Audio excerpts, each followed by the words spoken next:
Assalamualaikum warahmatullahi wabarakatuh. Saya juga mau sampaikan di bulan Syawal ini atas nama saya keluarga untuk Pemprov dan beberapa yang belum ketemu, minal aidin wal faizin, mohon maaf lahir batin. Semoga di bulan Syawal yang ini kita mulai sesuatu program yang baik. Ya, tadi sudah dijelaskan panjang lebar gimana kami. Nah, saya ingin nitip ke ibu-ibu nih, kayaknya lebih baik ibu-ibu ya, ke bapak-bapak juga. Saya ingin nitip, kenapa kita begitu ngotot di tiap tingkat RW itu nanti ada satu RPtra. Tentu tidak RPtra di perumahan Pantai Mutiara, enggak, itu salah. Sebetulnya itu ide ini itu dapat dari mana? Masih ada tempat. Kalau orang kaya itu dia punya clubhouse, tempat spot klub kumpul. Di Pantai Indah Kapuk, orang kaya ada tempat buat lansia seharian nikmatin teman, hiburan macam-macam, malamnya pulang. Tapi kalau orang yang tinggal di rumah yang padat, dia nggak mampu membayar, sebulan saja bisa sekali datang bisa 1 juta, 2 juta ke klub. Ya mana bisa, orang penghasilan aja banyak, masih 3% lebih di bawah 500.000. Ini nggak mungkin, 17% di bawah 2,5 juta di Jakarta. Ini tidak mungkin bisa. Padahal di tengah ibu kota yang begitu besar. Waktu kecil kalau kita ke Jakarta, banyak orang luar daerah juga kan pindah KTP Jakarta. Kita suka dibohongin gini dong, lebih kejam ibu tiri daripada ibu kota. Enak aja, kalau ibu tiri baik juga baik aja, betul kan? Itu mah buat emak-emak yang takut bapaknya kawin lagi, jadi kita dicekokin kayak gitu. Jakarta ini lebih kejam daripada ibu tiri, saya bilang. Makanan begitu banyak, restoran begitu banyak, orang terkaya ada di Jakarta, deretan terkaya di dunia pun tinggal di Jakarta. Tapi banyak orang kelaparan, banyak orang nggak sekolah, banyak orang nggak punya rumah. Kita lihat ke kepala dinas taman juga. Jadi kita di sini ngurus orang itu dari belum jadi. Kami kan belum jadi nih, baru tadi nih. Belum jadi sampai makam kita urusin. Ini yang kita maksud, inilah fungsi pemerintah. Nah, saya ingin Bapak Ibu bantu kami. Jadi RPtra ini adalah tempat orang berbagi dan saling memperhatikan. Makanya mereka butuh komunitas. Komunitas misalnya pengajian, ibu-ibu muslimah, bagus gak? Bagus. Anda kan butuh tempat ngumpul. Tempat ngumpul yang murah dan mudah di mana? Ya dekat RW-nya, supaya tidak butuh kemana-mana, pagi sore datang. Makanya RPtra ini penting. Lalu teknologi harus kita pakai. Saya berterima kasih sama ibu-ibu, bapak-bapak pengurus, semua canggih memakai teknologi. Kalau RPtra sampai ratusan, yang datang ribuan, kami susah untuk mempelajari kebutuhannya apa kalau tanpa teknologi. Bapak Ibu bayangkan, kalau saya satu hari 267 kelurahan kasih 1 lembar saja, berarti sudah 267 lembar laporan. Kalau saya tanya berapa anak yang datang, berapa ibu hamil yang datang, itu sudah kali 2 tuh kolomnya. Berapa lansia, yang laki perempuan berapa, kali 4 lagi. Sanggup nggak tiap hari lihat itu? Berbulan-bulan baca laporan itu. Jadi kalau kita tinggal pencet, yang main olahraga di sini berapa orang, yang buat gunakan untuk keagamaan berapa orang butuhnya berapa, langsung lihat. Kita juga kerjasama dengan universitas untuk memetakan, jadi penduduk sini maunya apa. Nah, ini yang sudah kita lakukan. Nah, saya ingin ibu-ibu atau bapak-bapak PPKB, mungkin ibu-ibu semua ya harusnya ya, ada juga kan PPKB ini bantu kami menemukan ibu mana yang hamil, misalnya ini kan nggak boleh hamil, tapi bisa ketemu yang hamil kan, ada adiknya masih hamil, yang belum ngecek ke puskesmas. Termasuk lihat anak-anak, jadi bapak ibu ini seperti orang tua fungsinya. Orang tua yang berfungsi minta orang mengatur jumlah anak. Untuk apa? Supaya dia lebih sejahtera.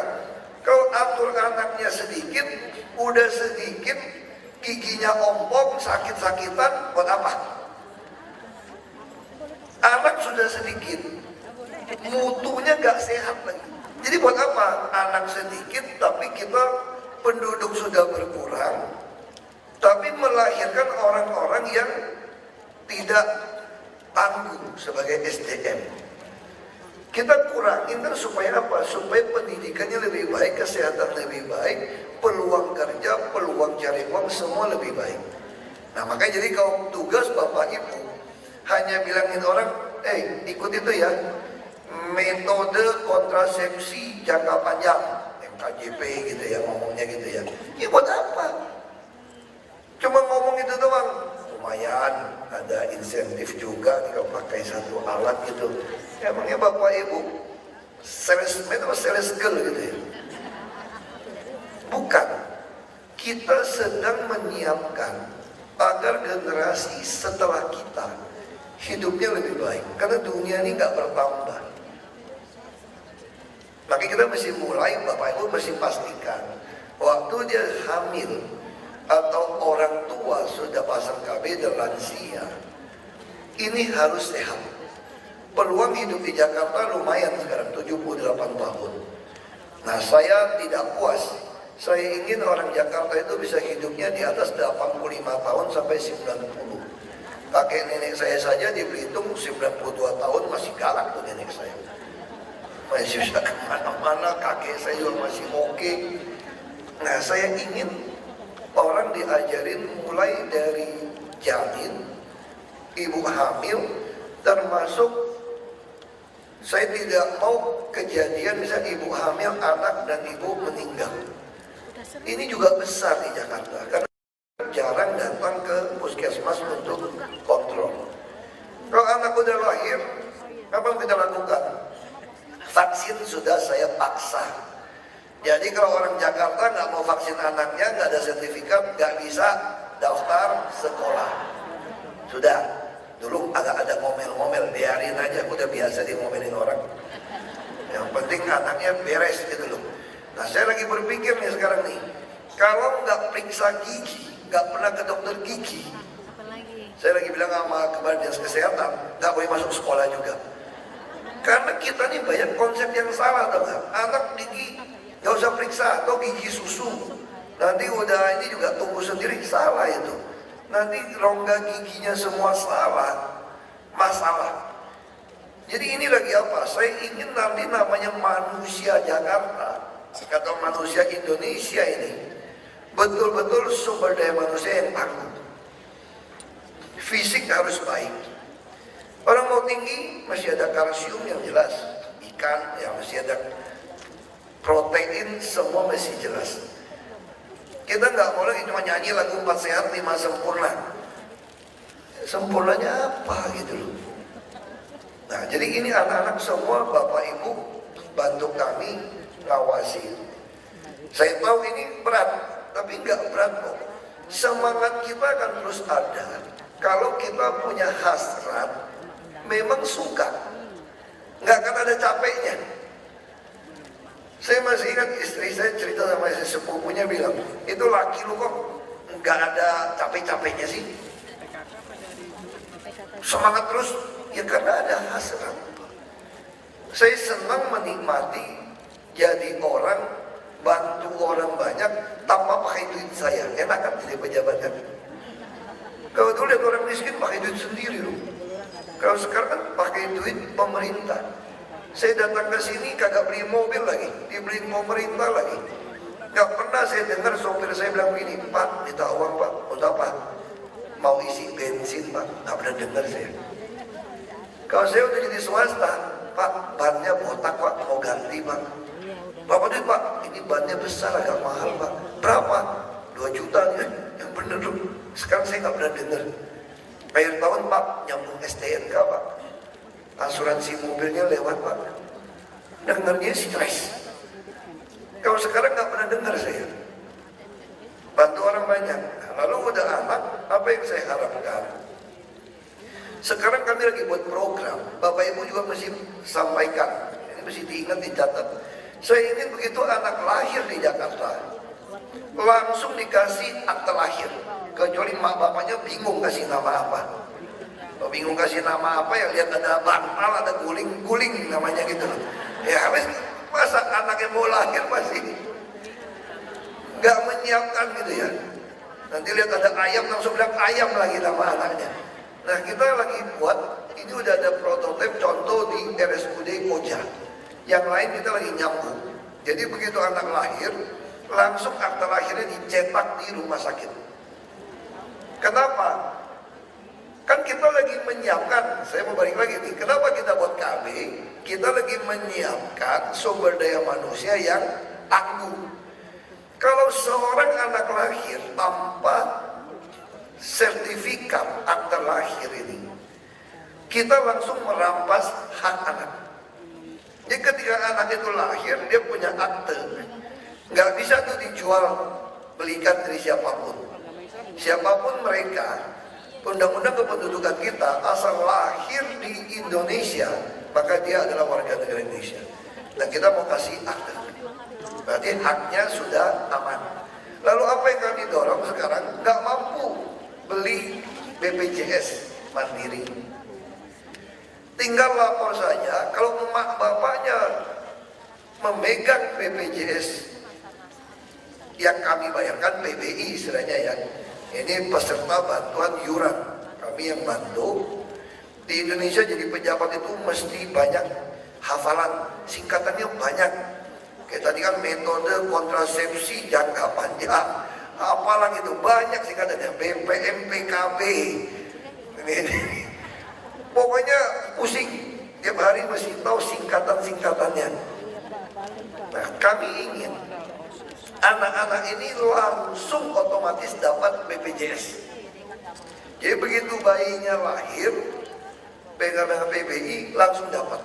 Sehingga waktu dia keluar dari rumah sakit, ada kuning atau apapun, balik lagi, anak ini tidak kena bayar.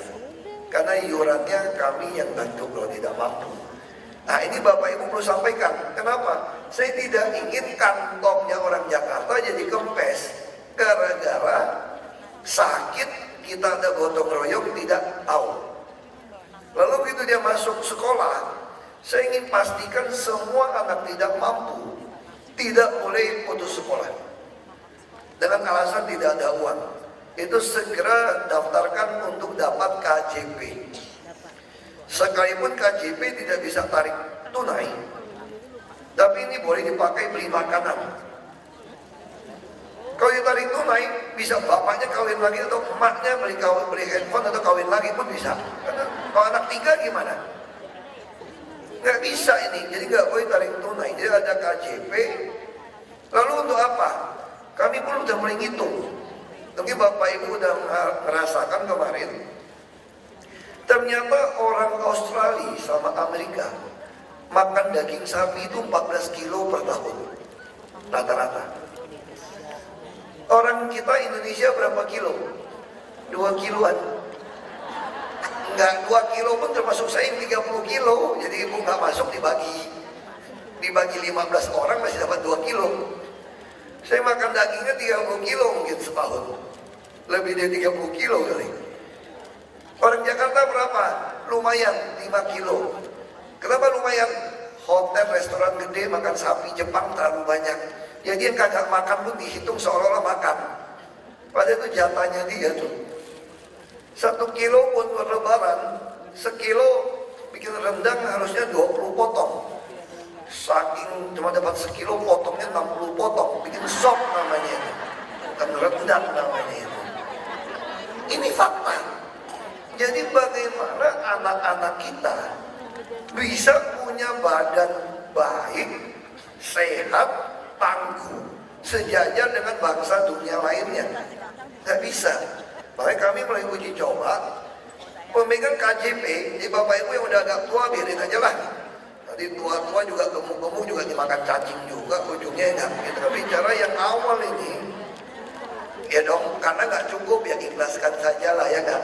Kita urus yang, tapi saya percaya ibu-ibu mah paling pintar, makanya ibu-ibu begitu menikah suka bobotnya besar. Kenapa? Karena baik hati. Ibu-ibu ini baik hati tau gak? Semua sayur sisa-sisa tengah malam sayang dibuang. Itu sop kartu semua diminum dari dia kan? Betul gak ibu-ibu? Sayang kan? Nah itu juga sekarang masalah. Tapi nggak apa-apa. Kami lagi buat program. Kami kan ada food station Cipinang. Mungkin ibu-ibu nggak sadar sama bapak-bapak, harga beras kita cukup stabil tahun lalu. Ini pertama kali dalam sejarah 5 tahun. Karena kami mulai masuk ke bisnis beras. Bapak Ibu kalau lihat ke Cipinang, saya sudah minta PT ini pasang mesin poles beras. Sampai ngantongin beras semua full otomatis. Kita produksi beras ini dengan food station supaya ngimbangin pedagang beras tak macam-macam. Makanya harga beras premium pun mulai turun. Nah kita ingin nanti tiap wilayah Bapak Ibu RPTRA itu juga bisa dagang. Nah kami ingin sembako. Saya belajar banyak dari program yang baik dari zamannya Pak Harto. Kita tentu manusia ada lebih kurang, nggak ada manusia sempurna. Tapi program yang dilakukan yang baik di masa Orde Baru wajib kita teruskan dan sempurnakan. Salah satu apa selain KB tentu adalah penyediaan sembako yang subsidi. Pak Jokowi sedang mengatur nanti sembako-sembako semua itu dalam bentuk kartu. Beliau sudah evaluasi, misalnya beras raskin hanya 1.600, jelek lagi, betul nggak ibu-ibu? Kadang ngambil jatah nggak ada. Nah ini mau diubah, lagi diatur, nanti subsidi 25-26 triliun, bukan untuk subsidi beras 7.000 per kilo, lebih baik duit 7.000 perak ini, kira-kira 6.000, 7.000, langsung dikirim ke rekening yang jatah beli beras raskin. Kalau dapat uang itu, ibu-ibu mau beli beras Jepang 19.000 sekilo juga boleh, betul nggak? Beli 10 kilo masa seumur hidup nggak pernah makan beras Jepang, boleh aja. Daripada keluarin duit 1.600, mutunya jelek, pemerintah ngabisin 25 triliun. Nah makanya di Jakarta kami mulai, Bapak Ibu jangan kaget, saya mulai maksa Bapak Ibu semua punya rekening, betul kan? Posyandu semua transfer kan Bu? Nah untuk apa? Ini semua untuk pengaturan diskon sebetulnya. Saya lagi mengatur, nanti yang punya rekening di Bank DKI, busnya kalau udah cukup, naik bus di seluruh Jakarta tuh kagak bayar sebetulnya. Kami mau subsidi nih. Namanya kita lagi dorong Bapak Ibu harus punya kartu bank. Sekarang kalau pelajar, kita udah kirim bus sekolah. Jadi Bapak Ibu juga bisa lihat kalau ada anak yang susah ke sekolah, bisa usul kepada kami supaya kami beli bus melayani rute. Supaya Bapak Ibu nggak usah nganter-nganterin anak sekolah, masuk ke bus sekolah ada AC lebih tenang. Nah kita udah mulai ini. Ada beberapa wilayah yang belum. Nah ini tujuannya, saya ingin Bapak Ibu betul-betul jadi orang tua yang perintah kami. Kami udah uji coba kemarin, pemegang KJP beli daging sapi beku hanya 39.000 per kilo, ayam 10.000. Nanti saya mau masuk ke telur juga, nanti mau masuk ke gula, cabai, bawang, semua sembako ini saya mau masukin. Kami juga akan buka hipermarket. Jadi di Keramat Jati saya kan buka, ya kayak Indogrosir gitu ya. Ini tugaskan PD Pasar Jaya.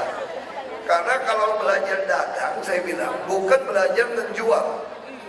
Belajar menjual mah gampang, itu mah bisa bohong juga. Kamu harus belajar membeli. Kalau barang ini dibeli dengan harga murah dan mutu baik, Anda dengan mudah bisa menjual barang ini. Nah, syaratnya apa? Beli barang mesti dari distributor utama. Nah, kami sedang berusaha Pasar Jaya, Food Station Cipinang, dan Dharma Jaya, bagian daging. Ini untuk mengatur semua ini. Termasuk kita nanti habis pasang anggur di Muara Baru, Muara Angke. Kami juga akan mulai bangun dusun dan bawahnya itu ada cold storage menyimpan hasil nelayan. Saya juga ingin ada subsidi untuk ikan. Sehingga anak-anak kita yang tadi udah dibatasi, 2 anak cukup, benar-benar kesehatannya terjamin, vaksin terjamin, sekolah terjamin, makanan terjamin. Dan bagaimana masa depannya? Harus Bapak Ibu dorong yang rajin. Kalau dia lulus SMA, SMK, bisa masuk perguruan tinggi negeri, kami sedang rancang tahun ini, kami berikan 18 juta per tahun, supaya dia bisa semangat. Nah, saya tidak ingin Bapak Ibu temukan, Bapak Ibu kan ketemu rumah orang nih, ngobrol kan. Waktu ngobrol itu mesti lihat yang mana lansia. Kalau nggak bisa datang ke puskesmas, minta puskesmas keliling yang datang. Mana yang butuh kursi roda, supaya lansia atau yang anak juga ada yang dilahir disabilitas, bisa main jemur ke RPTRA. Siapa yang mau gendong? Kalau dia butuh kursi roda, lapor lurah, camat, wali kota atau di RPTRA untuk diberikan, supaya keluarga ini bisa naik. Untuk apa? Ini untuk meningkatkan tingkat kebahagiaan.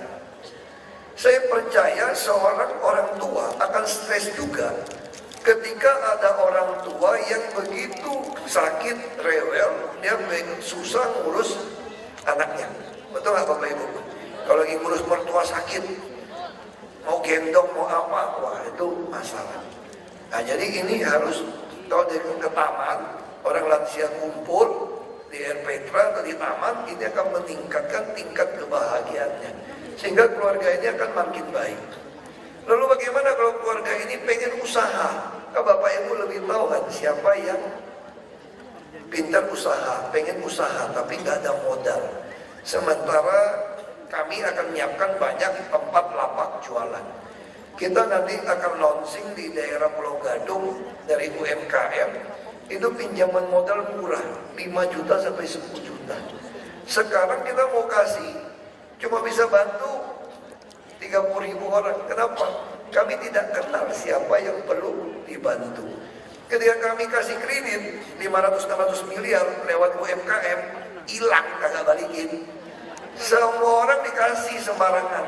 Tapi kalau Bapak Ibu udah masuk ke dalam rekening bank, kami bisa mengetahui arus kas Bapak Ibu. Nanti saya udah bilang sama Bu Din, ini kan satu orang banyak baju. Kami lagi ngajukan ke Bank Indonesia. Bank DKI itu boleh menerima uang dengan edisi. Jadi saya mau jadikan Bapak Ibu yang tertarik untuk jadi tukang nagih. Kan para pedagang PKL jualan nasi uduk atau warung, udah sore kan duitnya kan males nyetor ke bank karena bank udah tutup. Nanti ada ibu-ibu yang datang terima setoran, cuma dibatasi 5 juta atau 10 juta. Nanti yang terima setoran ini dapat komisi dari ngurus duit ini. Besok bawa lagi ke bank, dikosongin. Nah, ini saya lagi siapkan programnya dengan Bank DKI, dengan Jakartawan. Nah, jadi kita udah ngatur nih. Lalu rumah gimana? Rumah di Jakarta memang mahal. Saya juga mengerti Bapak Ibu. Jadi Bapak Ibu harus temukan. Ini kan yang saya tahu. Banyak hal yang saya tidak tahu. Saya yakin Bapak Ibu sudah masuk ke rumah orang. Tahu nggak kira-kira persoalan di rumah itu? Apalagi jadi RW di situ, pasti tahu. Ketemu, sering ngomong. Jadi Bapak Ibu harus jadi pemerhati. Orang yang betul-betul seperti orang tua. Lihat, tapi jangan gosip. Jangan keluar, wah rumah itu baru beli TV, wah gede TV-nya. Ya nggak usah ngomong gitulah. Yang penting lihat, saya bahkan bilang sekarang sama petugas perhubungan saya berapa kali lihat petugas perhubungan, dia ngatur lalu lintas berdiri, sementara di pojok kadang ada ibu-ibu lagi pegang plastik resekan, mukanya itu sedih sekali. Saya lihat mobil lewat, saya suka liatin orang. Di Jakarta itu banyak orang yang sedih sekali, punya masalah. Dia nggak tahu mau sampaikan kemana. Bisa saja dia nggak ngerti ada BPJS yang peserta bantuan iuran. Orang tuanya sakit, mau operasi kanker, dia mikirin ini duit dari mana, mau bayar berapa juta. Padahal tinggal bapak ibu bilangin sama dia, nanti kita urusin di puskesmas, pemerintah yang bayar, ketolong. Bisa saja dia pusing-pusing, kalau dia nggak bunuh diri ketabrak mobil, nyebrang, ketabrak bus, karena dia mikir. Nah ini butuh pemerhati. Kalau di dalam kampung Bapak Ibu jadi pemerhati yang baik, ini sangat menolong kami. Nah misalnya contoh, lansia tadi sakit, kita urusin. Yang mau dagang, kita mau kasih kartu Jakartawan. Rumah, masalah. Gak mampu beli rumah. Saya ngerti ibu-ibu juga banyak, bapak-bapak pusing. Gaji sama, PBB naik terus. Makanya kami langsung hilangkan nilai NJOP 1 miliar ke bawah, tidak bayar PBB. Betul nggak kok ibu-ibu? Udah ada ya. Nah saya juga mau temukan banyak bapak ibu ini, apalagi orang Betawi, dapat warisan tanahnya gede. Warisan tanah ini, rumah dari orang tua, kagak bisa bikin sertifikat. Kenapa? Bayar BPHTB kagak tahan 5%. Nggak bisa. Ini saya lagi siapin pergub, dinolkan untuk yang nama pertama. Ini kita dinolkan ini. Ya pasti mungkin saya dipanggil-panggil lagi nih. Aku mau dipanggil melulu lah. Udah dipanggil jaksa, polisi, KPK, BPK. Jadi saksi di sidang. Udah kagak makan durian, baunya juga kagak ketimpa durinya. Ya udahlah, ini resiko. Saya bilang masa diskresi atas nama keadilan tidak boleh. Ya kan, tanya-tanya lagi. Saya berpikir orang berbuat pulau, kalau pulaunya untung, kenapa nggak bagi kita Pemda 48 triliun? Kalau dia jualnya 10 tahun, dapat 128 triliun, beres. Nah saya berpikir, uang kita tuh jangan habisin buat bangunan-bangunan. Ini kerjasama pintar saja, kata orang Malaysia dengan pengusaha. Uang kita pakai subsidi untuk itu tadi, kesehatan, pendidikan, makanan, transportasi, perumahan, termasuk peluang kerja. Nah tahun ini kami mulai lelang bangun 20.188 unit apartemen. Berapa apartemen? Pakai lift. Ukurannya berapa? 36 meter persegi.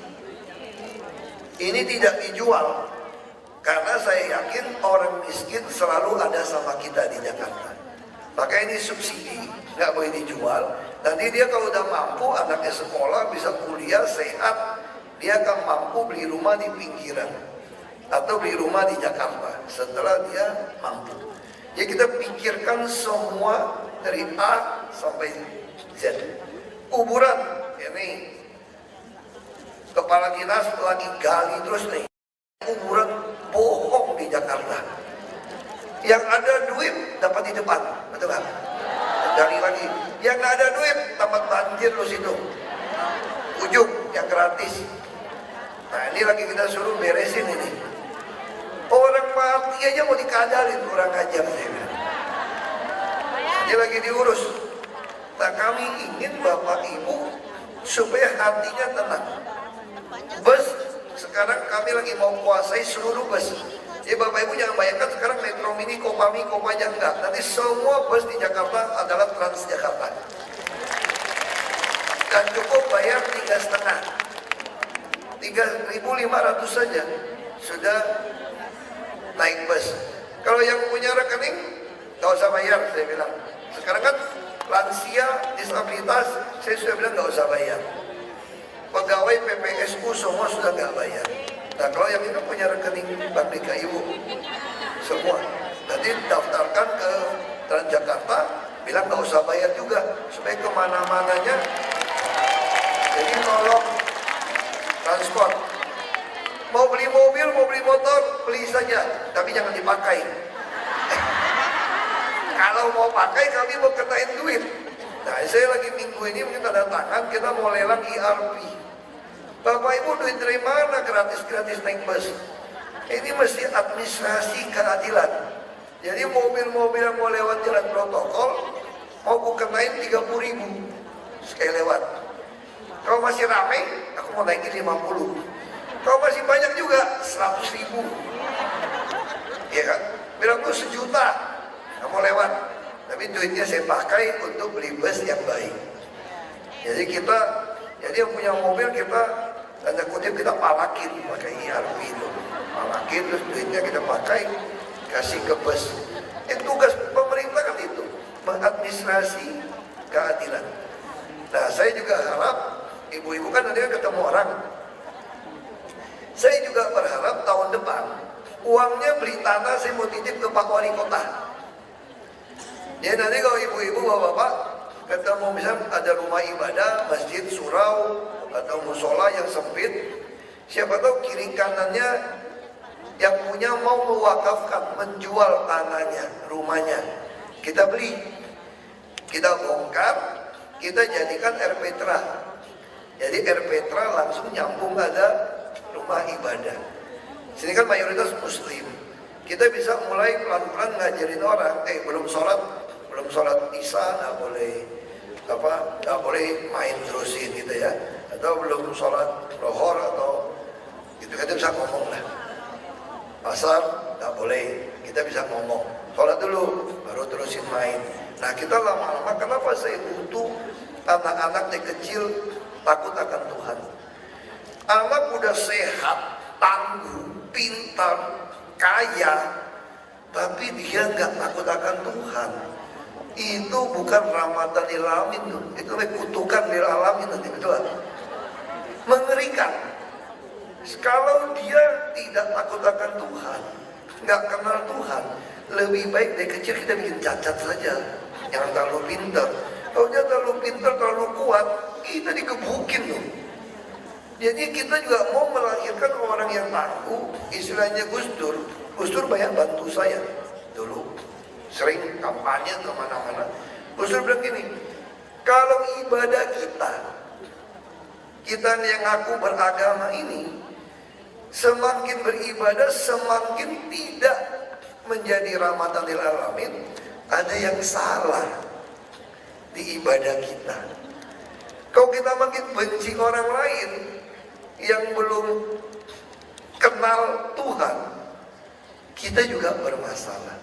Harusnya justru kalau lihat orang yang belum ada hidayah, belum kenal Tuhan, justru kita berusaha mengajak dia, bukan membenci dia, supaya dia dapat hidayah. Misalnya buat orang Islam, kalau buat Kristen belum dapat anugerah katanya. Makanya saya dulu teman bicara begini, saya dulu kan mau masuk ke masjid, waktu kecil dulu SMP, nggak boleh, kafir. Terus saya bilang, lu mau ikut ke gereja, aku kasih lo makan pagi, siang, malam, aku antar jemput lagi. Saya cerita banyak sama Gus Dur juga. Jadi harusnya kita makin beragama, makin mengasihi sesama, bukan cuma sesama, sampai hewan, sampai tumbuhan pun dihargai. Nah ini baru contoh-contoh kehidupan Nabi ini, kita ingin ditularkan ke anak-anak. Makanya saya juga pengen RPTRA juga jadi agen untuk yang muslim ya. Saya harap 12 tahun betul-betul sudah khatam Al-Quran. Ini mesti dorong. Tapi bukan cuma baca Al-Quran toh. Dia juga mesti mengenal permainan Lego, gitu kira-kira gitu, dari Denmark. Jadi kita mesti naik kelas tingkat dunia. Makanya rusun kita juga sekarang saya bilang sama yayasan atau LSM, kalian kalau mau bantu kami, datanglah ke RPTRA, datanglah ke rusun. Pelatihan bahasa Inggris atau apapun, masak-memasak dilakukan di sana. baru kita menjadi satu keluarga besar. Untuk apa? Untuk menghasilkan sumber daya manusia yang tangguh. Kita tidak mungkin tambah anak banyak karena dunia ini terbatas. Tapi anak yang sedikit, kalau kualitasnya payah, tidak berakhlak, nggak takut akan Tuhan, dunia ini juga mengerikan. Saya sepakat harus melahirkan banyak anak, mengisi dunia ini, kata firman Tuhan. Konteksnya zaman apa? Yang dimasukkan sumber dayanya. Orang melahirkan banyak anak yang bertakwa, berakhlak. Itu yang Tuhan pengen. Tapi kalau kita dunia tambah banyak, kita sedikit tambah gak berakhlak, bahaya. Nah, jadi tugas bapak-bapak, ibu-ibu ini harus sampaikan di lapangan. Membutuhkan pertolongan apapun, lapor kepada kami, ada Petra, karena tugas kami memang melayani. Nah, ini kira-kira harapan saya. Saya tidak mungkin kasih tausiah, nanti tausiah urusan Habib, ya. Tapi minimal saya ingin Bapak Ibu tahu tugas Bapak Ibu itu apa. Kita sedang memperjuangkan sebuah konsep sumber daya manusia yang tangguh, walaupun jumlah kita terpaksa beda dengan zaman Nabi dulu, ini harus dikurangin. Nah, ini kalau dikurangin, diatur, tangguh, bangsa kita akan jadi bangsa yang hebat. Sumber daya alam semua kita miliki.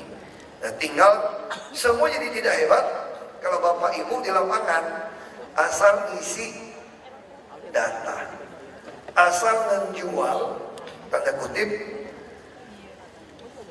KB saja, jual alat, jual kontrasepsi nih,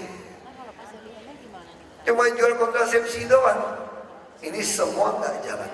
Ya, Bapak Ibu bukan agen penjualan, tapi agen sedang memimpin bangsa ini menjadi sumber daya manusia yang tangguh. Nah, ini kira-kira yang Bapak Ibu harus mengerti. Kalau Bapak Ibu nggak lakukan ini semua, sia-sialah kita berkumpul hari ini, sia-sialah semua yang disampaikan Pak Hamidin, Ibu Din, saya, nanti Pak Habib, nggak ada gunanya kita ke sini. Kita cuma orang yang datang, dapat snack, kumpul, nyewa lagi tempat ini kayaknya, betul? Nyewa habisin duit aja gitu. Pakai bus gitu banyak lagi dari saya lihat. Gak ada gunanya kita. Kita jadi orang yang datang makan semua gak ada guna. Sama kayak saya dengar khotbah Habib, puasa cuma dapat laparnya kalau gak ada ibadahnya, betul Habib?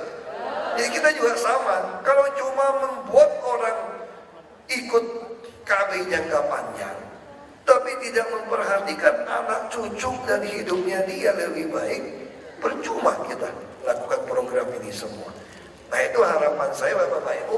Saya tidak tahu, ada beberapa yang ingat gitu ya, kalau masuk kuping kiri, kalau kuping kanan susah, minimal masuk stop, kira-kira gitu yang dengerin ya, supaya kita bisa melakukan yang terbaik.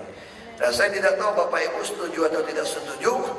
Nggak setuju juga saya paksa, emang gue pikirin, betul nggak? Kan ini wajib, itu dipaksa, kita harus paksa, baru bisa semua jalan dengan baik. Ya, jadi transport semua, dagang, mohon semua punya rekening bank ya. Nah, ya buka dong rekening bank, nanti buat lagi. Semua harus punya rekening bank. Nanti ke depan Jakarta ini, Bapak Ibu mau ke Ragunan, mau kemana, mau naik bus apapun harus pakai kartu. Saya ingin mengetahui siapa Bapak Ibu, duitnya ada berapa, sehingga nanti belanja sembako. Nanti sembako murah, operasi pasar, yang tidak punya kartu nggak bisa belanja. Karena kalau pakai uang, yang belanja ini bisa saja ada toko yang nyuruh pembantunya beli. Coba lihat operasi sehari habis kalau pakai uang kontan. Coba kalau pakai kartu, langsung ketahuan siapa yang beli. Saya kunci di sistem. Satu anak beli sekilo saja sebulan, langsung daging sapinya berlebih kemarin. Lebih. Dulu belum lebaran sehari habis. Nggak tahu tukang bakso, tukang daging yang beli. Bukan untuk masyarakat. Nah, makanya saya ubah sistem. Yang ngomel banyak nggak? Oh banyak, banyak. KJP nggak boleh tarik kontan, ada yang ngomel nggak? Banyak. Yang ku cabut KJP-nya gara-gara diuangkan ke toko-toko. Ini ingatin Bapak Ibu ya. Uangkan, ketangkap, lapor polisi, ampun-ampun ku cabut KJP-nya. Marah nggak? Marah. Biarin. Jadi Bapak Ibu di lapangan juga jangan takut orang marah kalau menyampaikan kebenaran. Kita mesti ingat nabi-nabi hebat dulu pun dimarahin orang-orang yang tidak mengerti kebenaran. Resiko untuk mendidik, mengatur orang dengan baik. Ya tolong BPJS, Pak Wali Kota saya ingatkan, saya tidak ingin juga ada orang Jakarta yang tidak punya BPJS. Supaya sakit tidak menghabiskan uang Bapak Ibu. Kami tidak mampu membayar iuran. Daftar ke puskesmas kami yang bayarin. Saya tidak mau Bapak Ibu terjebak hutang gara-gara keluarga sakit. Jadi semua harus ditanggung. Ya saya kira itu dari saya. Mudah-mudahan, saya mohon maaf, saya mesti jalan, jadi nggak ikut dengerin tausiah. Ya biar Habib boleh marahin macam-macam aku jadi nanti permisi. Dan sekali lagi Bapak Ibu, mudah-mudahan niat baik kita bisa menghasilkan SDM yang tangguh. Ya karena ada Habib, jangan nggak pakai bahasa Arab ya. Manjada wajada, pasti kita